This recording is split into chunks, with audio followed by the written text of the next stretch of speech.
Le shintoïsme et ses origines, une religion ancestrale du Japon. Le shintoïsme, ou Shinto en japonais, est l'une des religions les plus anciennes et les plus uniques au monde, profondément ancrée dans la culture japonaise. Contrairement à de nombreuses traditions religieuses organisées, le shintoïsme n'a pas de fondateur unique, pas de texte sacré dogmatique comme la Bible ou le Coran, et pas de doctrine théologique rigide. Il s'agit plutôt d'un ensemble de pratiques spirituelles, de rituels et de croyances qui célèbrent l'harmonie avec la nature, les ancêtres et les forces invisibles du monde. Le terme Shinto signifie littéralement « la voix des kami », ou kami désigne les esprits ou divinités qui habitent tout. Montagnes, rivières, arbres, animaux et même les objets du quotidien. Cette religion indigène du Japon a évolué sur des millénaires, influençant l'art, la politique, les festivals et la vie quotidienne des Japonais. Pour comprendre ses origines, il faut remonter à la préhistoire japonaise, explorer son développement historique et analyser son syncrétisme avec d'autres traditions, comme le bouddhisme.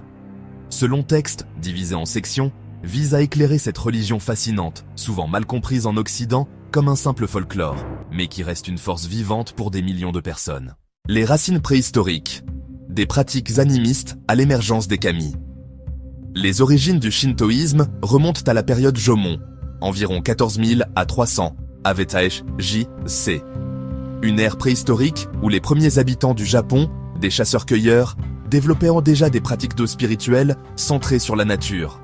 Des artefacts comme des figurines d'ogres en argile représentant des êtres hybrides humains-animaux suggèrent un culte animiste où chaque élément naturel était imprégné d'une énergie vitale ou tama. Ces anciens japonais croyaient en des esprits résidant dans les paysages. Un arbre centenaire pouvait abriter un kami protecteur, une source d'eau pure, être une divinité bienveillante. Cette vision holistique, où le sacré est partout, forme le socle du shintoïsme. Avec la période Yayoi, 300 avec Jitse à 300 après Jitse, l'arrivée de migrants continentaux apporta l'agriculture risicole, qui transforma les rituels. Les festivals de récolte, comme le Nii-na-Mesai, encore célébré aujourd'hui, remercient les kami pour la fertilité de la terre. Les premiers sanctuaires primitifs, des espaces sacrés délimités par des torii, portails symboliques, apparurent pour honorer ces esprits. À cette époque, le shintoïsme n'était pas une religion formalisée, mais un ensemble de coutumes locales, variées selon les clans, uji.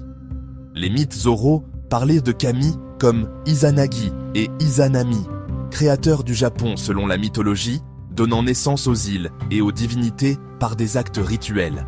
Ces récits, transmis oralement, posaient les bases d'une cosmogonie où l'humain coexiste en harmonie avec le divin, sans séparation nette entre sacré et profane. L'établissement du shintoïsme comme tradition nationale, l'ère des chroniques anciennes. Au 6e et 7e siècle, avec l'introduction du bouddhisme depuis la Corée en 538, le shintoïsme commença à se définir par contraste. Les empereurs japonais, cherchant à unifier le pays, commandèrent la compilation des mythes shinto dans 2 textes fondateurs, le Kojiki, 712, et le Nihon Shoki, 720.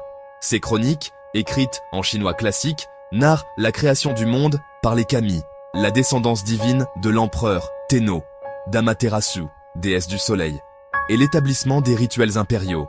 Amaterasu, kami suprême, devint le symbole de la lignée impériale, justifiant le pouvoir centralisé.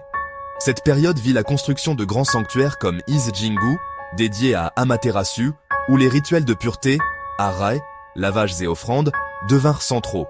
Le shintoïsme s'organisa autour des jinja, sanctuaires, gardés par des prêtres, kanushi, qui invoquaient les kami via des danses, kagura, et des festivals, matsuri. Les origines animistes évoluèrent en un système polythéiste, avec des millions de kami, classés en catégories, ancestraux, naturels ou tutélaires. Contrairement au monothéisme abrahamique, le shintoïsme n'exige pas une adhésion exclusive. Il est tolérant et inclusif, ce qui facilita son syncrétisme avec le bouddhisme. Le syncrétisme avec le bouddhisme, Shinbutsu Shugo, et les influences extérieures. Dès le 6e siècle, le bouddhisme, apporté par des moines coréens, s'intégra au shintoïsme dans ce qu'on appelle le Shinbutsu Shugo, fusion des kami et des bouddhas. Les kami furent vus comme des manifestations locales des bouddhas, et des temples hybrides, Jinguji, apparurent, où des statues bouddhiques étaient vénérées aux côtés des kami. Par exemple, Hachiman, kami de la guerre, fut associé à un bodhisattva. Cette symbiose enrichit le shintoïsme. Les rituels bouddhistes de méditation et de sutra influencèrent les pratiques shinto, tandis que le shinto apporta un ancrage local et naturel au bouddhisme importé. Cependant, des tensions surgissaient. Le bouddhisme, avec son accent sur le karma et la renaissance, contrastait avec le shintoïsme axé sur la pureté présente et l'harmonie avec la nature. Au Moyen-Âge, sous les shoguns, le shintoïsme se nationalisa, inspirant des mouvements comme le Kokugaku, études nationales au XVIIIe siècle, qui rejetaient les influences étrangères pour revenir aux origines pures japonaises. La restauration Meiji de 1868 marqua un tournant.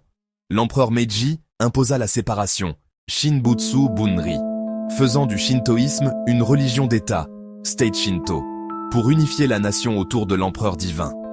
Les temples bouddhistes furent dépouillés, et le shinto devint un outil idéologique, influençant même le militarisme jusqu'à 1945.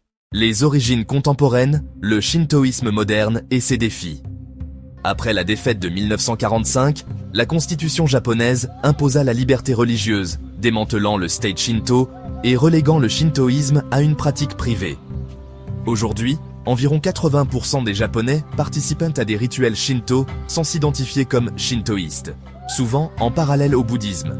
Mariage shinto, funérailles bouddhistes. Les origines animistes persistent dans les matsuri comme le Gion Matsuri à Kyoto ou l'Obon pour les ancêtres, où des millions célèbrent avec des danses, des feux et des offrandes. Le shintoïsme moderne affronte des défis, urbanisation qui éloigne de la nature, sécularisation et tourisme qui commercialise les sanctuaires. Pourtant, ses racines écologiques, respect des kami naturels, inspirent des mouvements environnementaux, et son absence de dogme attire des occidentaux cherchant une spiritualité flexible. Des figures comme l'empereur Akihito, qui abdiqua en 2019, perpétuent les rituels impériaux, reliant le présent aux origines mythiques. En conclusion, le shintoïsme, avec ses origines préhistoriques animistes, est une religion vivante qui célèbre l'harmonie cosmique sans prosélytisme. Ses inspirations, nature, ancêtres, syncrétisme, en font un trésor culturel unique, invitant à une vie de pureté et de gratitude. Comprendre ses racines, c'est apprécier comment une tradition millénaire s'adapte au monde moderne tout en préservant son essence sacrée. Les mythes du Kojiki, un plongeon dans la mythologie japonaise. Fondatrice, le Kojiki, ou Chronique des faits anciens, est le plus ancien texte écrit du Japon, compilé en 712 sous les ordres de l'empereur Tenmu et présenté à l'impératrice Genmei. Ce recueil mythologique, historique et généalogique, rédigé en chinois classique avec des éléments de japonais ancien, sert de fondement au shintoïsme et à l'identité nationale japonaise. Divisé en 3 livres, il relate la création du monde, les actes des dieux, kami, et l'origine de la lignée impériale. Contrairement aux religions abrahamiques avec un dieu unique, le Kojiki décrit un univers polythéiste où les kami, esprits ou divinités, émergent d'un chaos primordial, influençant la nature et les humains. Ces mythes ne sont pas de simples fables, ils justifient le pouvoir divin de l'empereur et l'harmonie cosmique, tout en intégrant des éléments animistes et chamaniques des traditions préhistoriques japonaises. Approfondissons ces mythes à travers leurs thèmes principaux, en explorant leur symbolisme, leur évolution et leur impact culturel.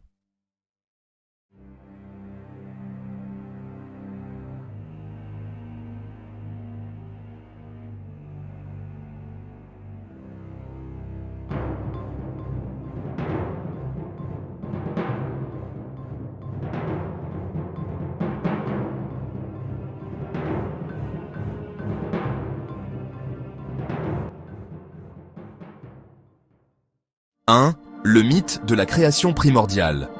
Du chaos à l'émergence des kami. Au cœur du Kojiki se trouve le récit de la genèse du monde, un chaos initial décrit comme une masse informe, semblable à un œuf ill-defined contenant des graines de vie. Ce chaos primordial, appelé Takamagahara, la haute plaine céleste, dans les interprétations ultérieures, n'est pas un vide absolu, mais un potentiel en gestation. Les premiers kami émergent spontanément de cette masse. Amenomi Nakanushi, le maître du centre auguste du ciel, suivi de Takami Musubi et Kami Musubi, des divinités abstraites représentant la création et la fertilité. Ces entités initiales ne sont pas des créateurs anthropomorphes comme dans la Genèse biblique. Elle symbolise des forces cosmiques qui se manifestent progressivement. Ce mythe reflète les influences animistes de la période Jomon, 14300 SIVJC, où les Japonais préhistoriques vénéraient les esprits de la nature. Le Kojiki évite une création ex nihilo, à partir de rien, pour privilégier une émergence organique, où le monde se forme par séparation. Le ciel et la terre se distinguent, donnant naissance à d'autres kami. Cette vision holistique souligne l'interconnexion de tout, humain, nature, divinité, un principe central du shintoïsme. Des artefacts, comme les figurines Dogu de l'époque Jomon, représentant des êtres hybrides, suggèrent que ces mythes puissent dans des croyances ancestrales où la vie émerge d'un chaos fertile, influençant encore les rituels shinto actuels, comme les offrandes aux kami pour l'harmonie cosmique. 2. Izanagi et Izanami, la création des îles du Japon et des divinités. Le mythe le plus célèbre du Kojiki est celui d'Izanagi, le mâle qui invite, et Izanami, la femelle qui invite, deux kami primordiaux chargés par les divinités supérieures de solidifier le chaos en terre ferme. Armés d'une lance ornée de joyaux appelée Ame no Nuboko, ils se tiennent sur le pont flottant du ciel, Ame no Ukihashi, et remuent l'océan primordial. Les gouttes qui tombent de la lance forment Tonogoro-jima, la première île, sur laquelle ils descendent pour s'unir. Leur union donne naissance aux 8 grandes îles du Japon, Oyashima, symbolisant la formation archipélagique du pays. Cependant, leur premier enfant est difforme en raison d'un rituel mal accompli. Izanami parla la première, inversant le rôle traditionnel. Il recommence, produisant ensuite de nombreux kami, dont ceux des mers, des vents et des arbres. Tragédie frappe quand Izanami donne naissance à Kagutsuchi, le kami du feu, qui la brûle mortellement. Descendant au Yomi, le monde des morts, un royaume sombre et impur, Izanagi tente de la ramener, mais horrifié par son corps décomposé, il fuit, poursuivi par des démons. Pour se purifier, il se lave dans une rivière, donnant naissance à Amaterasu, soleil, de son œil gauche, Tsukuyomi, lune, du droit, et Susanoo, tempête, de son nez.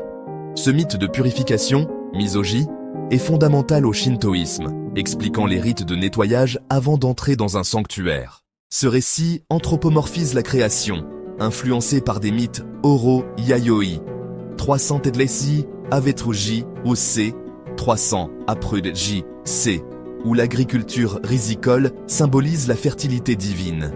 Il justifie aussi la géographie japonaise comme sacrée, avec les îles nées d'un acte divin, renforçant le nationalisme shinto. 3. Les grands kami, Amaterasu, Susanoo, et le cycle des conflits divins. Après la séparation d'Izanagi et Izanami, le Kojiki se concentre sur les 3 grands kami nés de la purification. Amaterasu, déesse du soleil et ancêtre de la lignée impériale. Tsukuyomi, dieu de la lune. Et Susanoo, dieu des tempêtes, souvent turbulent. Susanoo, banni du ciel pour son comportement destructeur, piétinant les rizières d'Amaterasu et profanant ses temples, descend sur terre, où il accomplit des actes héroïques comme tuer le serpent Yamata no Orochi, un dragon à 8 têtes qui terrorisait une région. De sa queue, il extrait l'épée Kusanagi, l'un des 3 trésors impériaux du Japon, qu'il offre à Amaterasu en signe de réconciliation. Amaterasu, quant à elle, se retire dans une grotte après une querelle avec Susanoo, plongeant le monde dans l'obscurité. Un mythe expliquant les éclipses et l'importance du soleil dans l'agriculture japonaise. Les kami l'attirent au dehors avec un miroir, Yatano Kagami, autre trésor impérial, et une danse comique d'Ameno Uzume, déesse de la joie. Ce retour symbolise la restauration de l'ordre cosmique. Ces récits, riches en symbolisme, montrent les kami comme des êtres imparfaits, sujets aux émotions humaines, reflétant les cycles naturels. Tempête, éclipse, récolte. Influencés par des légendes orales et peut-être des mythes continentaux, comme ceux des Ainus ou coréens, ces mythes soulignent l'équilibre entre chaos et harmonie. Un principe shinto où les kami ne sont pas omnipotents, mais interconnectés avec le monde. 4. Le cycle impérial. L'origine divine de la lignée des empereurs. Le Kojiki culmine avec le mythe de la descendance divine. Amaterasu envoie son petit-fils Ninigi no Mikoto sur Terre pour régner, lui confiant les 3 trésors sacrés, l'épée Kusanagi, valeur, le miroir, sagesse, et le joyau Yasakani no Magatama, bienveillance. Ninigi atterrit sur le mont Takachio et engendre une lignée qui mène à Jimmu, le premier empereur légendaire du Japon en 660 avant J-Borsei. Ce récit généalogique justifie le statut divin de l'empereur, Tenno, descendant direct d'Amaterasu, renforçant l'unité nationale et le shintoïsme d'État. Ces mythes impériaux, compilés pour légitimer la cour Yamato au 8e siècle, intègrent des éléments historiques comme des conquêtes claniques. Ils soulignent le rôle des kami dans la gouvernance, avec l'empereur comme prêtre suprême effectuant des rituels comme le Daijosai, grande fête de dégustation, pour assurer la prospérité. Bien que le Kojiki n'explique pas explicitement la création de l'humanité, laissant cela ouvert à l'interprétation, où les humains émergent des kami ou de la nature, il positionne le Japon comme une terre sacrée, pays des dieux. 5. Influence et interprétation moderne des mythes du Kojiki. Les mythes du Kojiki ont profondément influencé la culture japonaise. Ils inspirent les mangas comme One Piece, avec des thèmes de création et de monstres, les festivals comme l'Obon, hommage aux ancêtres, et même la politique où l'empereur reste un symbole shinto. Au XXe siècle, sous l'empire Meiji, ces récits furent utilisés pour promouvoir le nationalisme, mais après 1945, ils revinrent à une interprétation spirituelle pacifique. Aujourd'hui, des chercheurs comme Motohori Norinaga, 18e siècle, ou des anthropologues modernes voient dans le Kojiki un reflet de la société matrilinéaire ancienne, avec des déesses puissantes comme Amaterasu, et de l'animisme écologique, pertinent face au changement climatique. Sans création humaine explicite, les mythes suggèrent que l'humanité fait partie du flux des kami, promouvant l'harmonie, VA, avec la nature. Approfondir le Kojiki, c'est explorer une mythologie vivante, qui, loin d'être figée, continue d'inspirer l'identité japonaise dans un monde globalisé.